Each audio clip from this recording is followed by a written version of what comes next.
یا دا مطلب دی یا د القى السامري دا مطلب دی چې مونږ سره زر وغورځول فالقى السامري او هغه ته دوکان واچو سامري ته څه واچو دوکان یې ته جوړ فاخرج لهم نو راویسته دې خلکو دپاره عجلا سخی جسدا جسا جسم له خوار د هغه دپاره اوازونو د سخي په شان فقالو نو دې خلکو وی چې هذا الهکم دا ستاسو شی دی معبود دی و اله موسی او معبود د موسی دی فنسی خدانه دا خبره یې رشو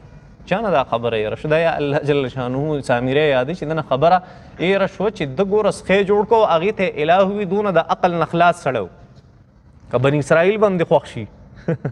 هغې هم شپږ لکه کسانو صرف 12,000 نه علاوه ټول په دې کې اخته شو دا زموږ اله دی کم قوم چې غلام قومي که نه هغه بیا غلط او صحیح نه پېژني چې غلط څه شی دی او صحیح څه شی دی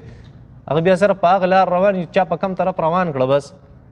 پاکستانی قوم دی غلام شوی دی چې کم سیاستدان په کومه روان کړه بس هغه پسې روان وي چې چا ورته څه وي بس وایي ټیک ده نو فقالو دوی چې هذا الهکم دا ستاسو چې دی اله ته اله موسی علیه السلام والا اله چې فنسی د موسی علیه السلام نه هېر شوی نو یو خبره خو دا ده فنسی دوه معنی دي یا د دې الله وایي چې د سامري نه اصل خبره یې هېره شوه چې دا دونه غلط استدلال یې وکړو چې دا ستاسو خدای دی او یا دا موسی علیه السلام سامري یادو چې سامري وي چې اله موسی فنسی